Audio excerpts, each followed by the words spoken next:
I've had enough of this. If you think you can mock the exhibits of the Museum of the Horns of the South and belittle the legacy of Sewell Firstfoot, and I will do nothing but smile and nod, then you are surely mistaken. If you're not interested in history, then why are you even here? Why not just spend the entire day in the tavern, discussing fishing, singing vulgar songs, And drinking yourself into a stupor like the rest of this shit-stained village? Because that's what you're all like, isn't it? Pouring booze into those heads that have never been graced with a thought more complex than what is the best bait for cod fishing, fillet or crab? I don't give a rat's ass about your cods, you insipid gobshites. I beg your pardon. Sometimes it can be very frustrating when one's work is not appreciated. But still, I shouldn't lose my temper. What was I talking about? Ah, yes.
Lanzo knows very well what he must do.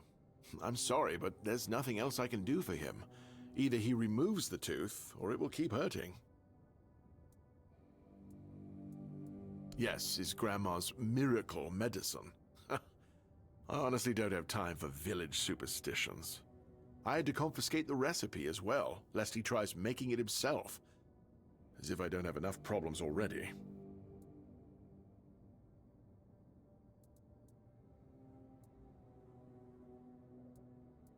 No, I thought I made myself clear. If you want an excuse to drink yourself to oblivion on moonshine, just drink the moonshine. No need to add other potentially dangerous ingredients.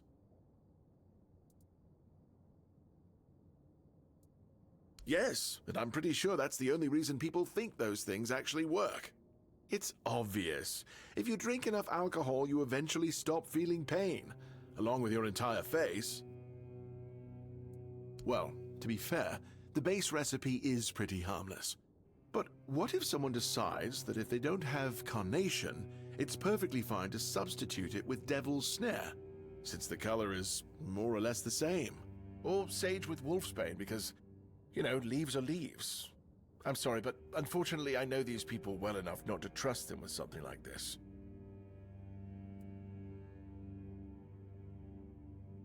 What? How do you... You know what? Fine.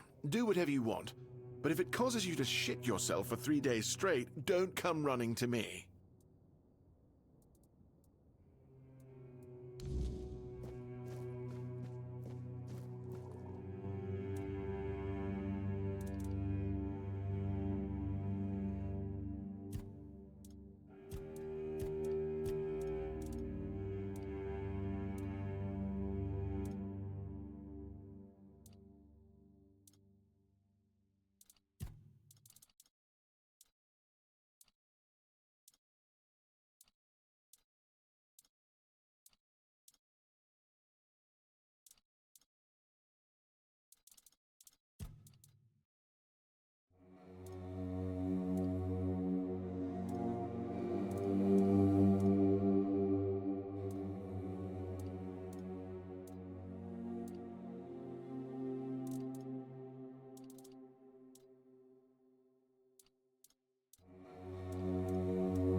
A curse.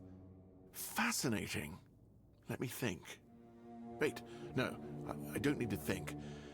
My useless Camelot education only taught me what could be proven. So, we never covered the existence of curses in class.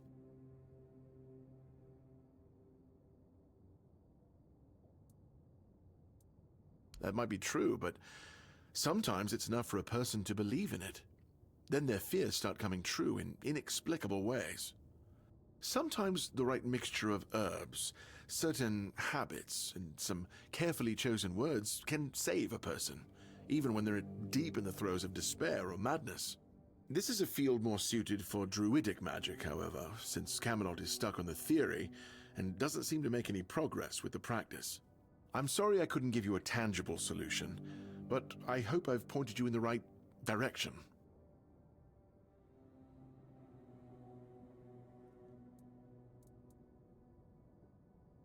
No, and I'm reluctant to admit that I'm unable to help with this matter. Cole's symptoms are unlike anything I've ever seen. I'm certain it's not one of the usual maladies carried by wild animals. As for the bite on Mahon, although it was a nasty wound at first, it healed very quickly. On Cole, it's barely visible. I was classically trained in the proper art of medicine by the scholars of Camelot. The things they do here, they make no sense. No sense at all. Most of this stuff shouldn't even be effective, yet it seems to work wonders on these simple-minded, tough-bodied people here in the South. Shipments from Camelot are late, so I'm running low on supplies. If I'm not able to treat them, they'll start complaining. And Fergus doesn't like when people complain, especially when it comes to their health. He truly cares about them, I've got to admit. He doesn't care much about anyone else, though. In Camelot, maybe, but this far south, nobody cares. I've spent my entire life digging through scrolls and books in pursuit of their knowledge. I've been reading about their rites and the descriptions of their rituals. Look, I'm sure they were onto something. They knew much more than we do, but it feels like there's a veil wrapped tightly around that knowledge. It's like I need to find the right spell, the right ritual, something that will unwrap it for me.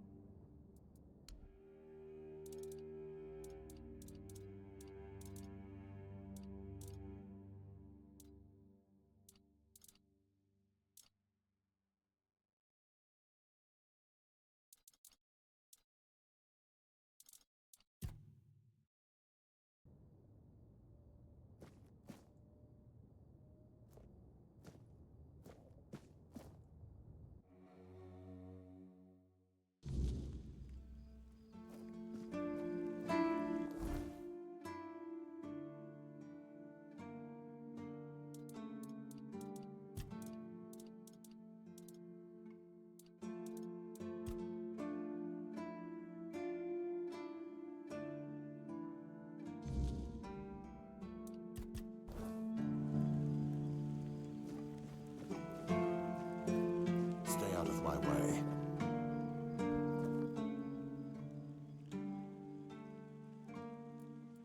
You know where to find me if you come across any more.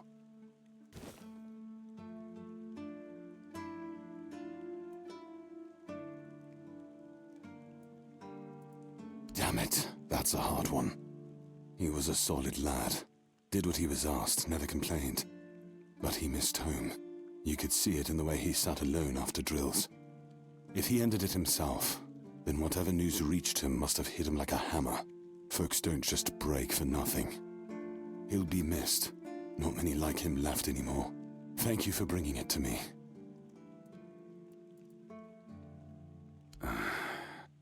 I knew we'd have to deal with this sooner or later. Time isn't exactly on our side. Mahon's condition worsens with each passing night. It's hard for me to admit, but nobody, including myself, really knows what's going on. Maybe a fresh perspective is exactly what we need. If you find any clues, follow them. I'm only interested in the details, and ideally, the solutions. Captain Hagen. Well, he was a man driven by pride and a certain disregard for caution. He sent men to explore those old tunnels beneath the keep. Somehow, he got it into his head that there was something valuable down in those tunnels. Treasures, relics, who knows what else. But the truth is, we know what was there. In the Age of Legends, it was just a hospital. There was some kind of outbreak or plague, and the place was sealed off. Nothing left to find, or so the records say.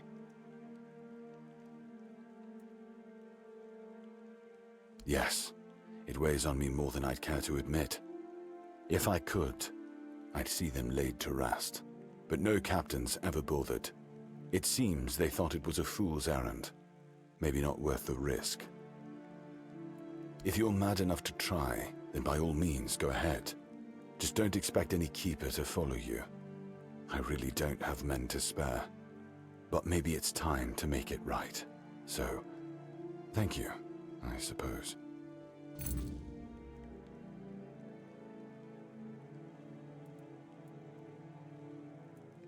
Yes? Did you find out what's been happening out there? Why not? Don't tell me you're afraid of ghosts. Just don't annoy them and you'll be fine.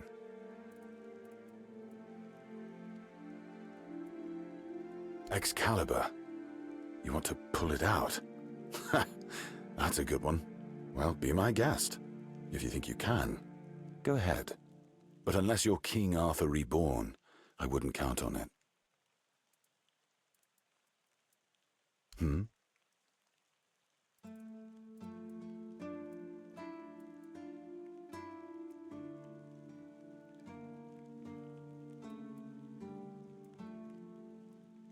And have you helped any of my people?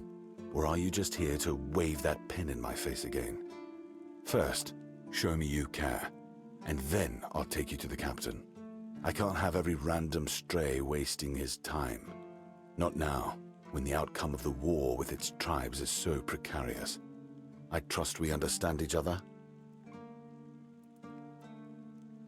Good. Come back when you've proven your worth to the Horns of the South. Then we'll talk.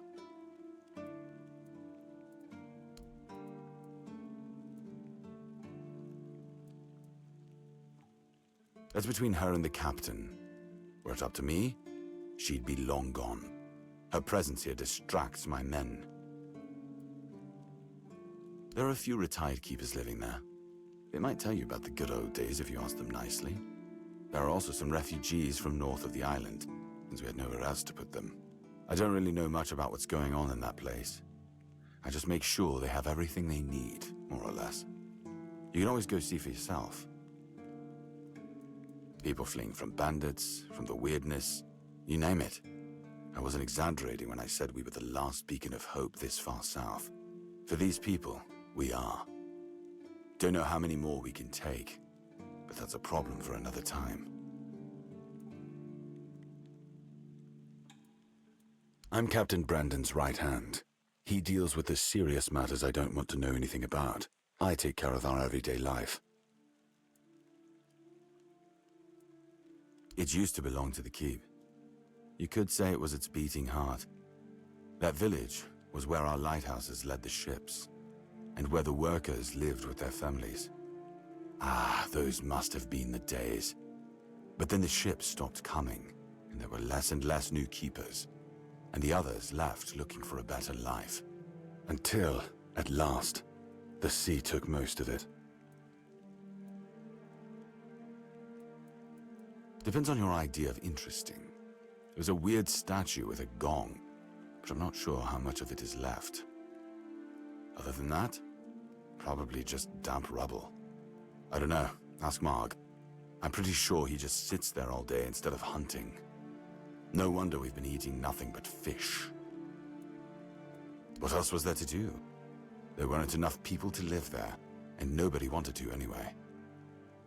Not since the monsters started coming out of the sea. We wiped out most of them, but new ones showed up every now and then. Marg, our hunter, keeps an eye on the place. You can talk to him if you want. Fine then. This is the keep. Anyone sworn in as a keeper lives here, unless they're no longer fit for service. If that happens, they get transferred to the village. Otherwise, they're not allowed to go there without my express permission. So if you ever see any of my boys down there looking shifty, feel free to report them. You're allowed to walk around the keep and the village, but if anyone catches you stealing, I'll take your hands. If you attack any of my men, I'll take your head. That enough for you?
Hope nothing bad happens today.